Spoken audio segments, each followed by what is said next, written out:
आठगड़े हेबो जातीय खो खो चैंपियनशिप। आठगड़े हेबो खो खो एसोसिएशन और ओडिशा खो खो एसोसिएशन मिलित प्रचेष्टा अनुष्ठित हेबो जूनियर जातीय स्तरीय खो खो प्रतियोगिता। 29 मार्च 2026 आरंभ होई 2 एप्रिल 2026 तारीख दिन हेबो उद्यापन।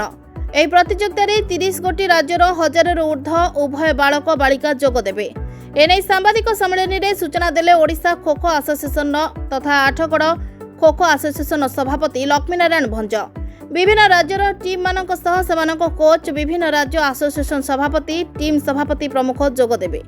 ଏହି ଚାମ୍ପିୟନସିପ୍ ଲାଗି 30 ତାରିଖ ସନ୍ଧ୍ୟାରେ ସମସ୍ତ ଖେଳାଳି ଆମନ୍ତ୍ରିତ ଅତିଥିମାନଙ୍କୁ ନେଇ ଏକ ମଶାଲ ଶୋଭାଯାତ୍ରା କରାଯିବା ସହ ଓଡ଼ିଶାର ଐତିହ୍ୟ ପରମ୍ପରାକୁ ନେଇ ସାଂସ୍କୃତିକ କାର୍ଯ୍ୟକ୍ରମ ପରିବେଷଣ କରାଯିବା ପାଇଁ ସ୍ଥିର କରାଯାଇଥିବା ସୂଚନା ଦେଇଛନ୍ତି ଆୟୋଜକ। ଲକ୍ଷ୍ମୀନାରାୟଣ ଭଞ୍ଜ, ଆଠଗଡ଼ ଖୋ ଖୋ ଆସୋସିଏସନ ସଭାପତି ଏବଂ ଖୋ ଖୋ ଓଡ଼ିଶା ସଭାପତି। कौन कहबे आठगड़े छोट जगह junior national kho kho championship आयोजन करमती हम केते दिन धरी चलिए? देखो आम ओडिशा टीम जाइला खेलिबा को कर्नाटक तुमकुर रे सेठारे हमर मेंस टीम टा थर्ड पोजीशन है सेठी खो खो इंडिया रे जे सभापति अछंती से हमको डाकिथिले एवं कहिथिले जे आपण नेशनल खो खो टाकू आपण नहीं करंतु। आमे तापरे बहुत आठगड़ लोक क्रीड़ाविद एवं आमर जो अन्यान्य सहयोगी अछंती दलर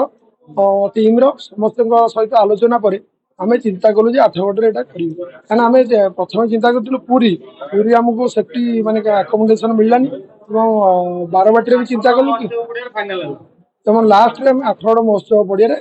ताकू करेलु। हमको टिके बहुत असुविधा हो अकोमोडेशन कहीं 1200 पाखापाखि 900 पाखापाखि पिला एवं कोच फोच मिसिले 1200 से रहा खाइबा ये सब हमको 5 दिन काल करिया पड़ो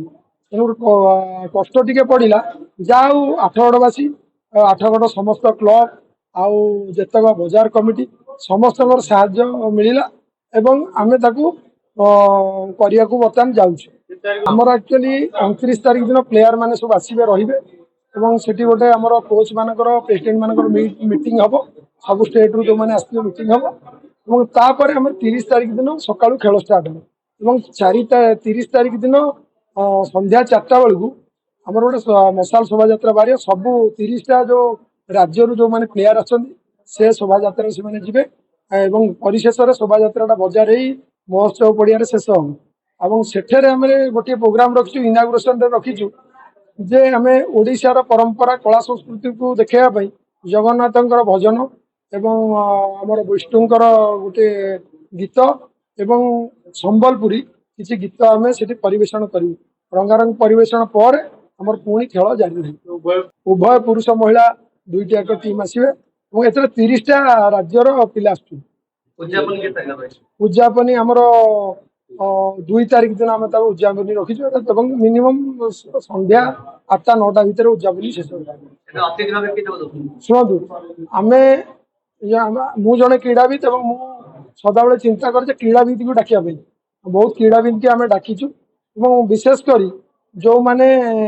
क्रीड़ा प्रेमी समाजसेवी एवं जो माने शिक्षाविद से भाया प्रशासन किसी अधिकारी की आम निमंत्रण करिचु अन्य क्या डाकिना। Bureau report Narada news Odia.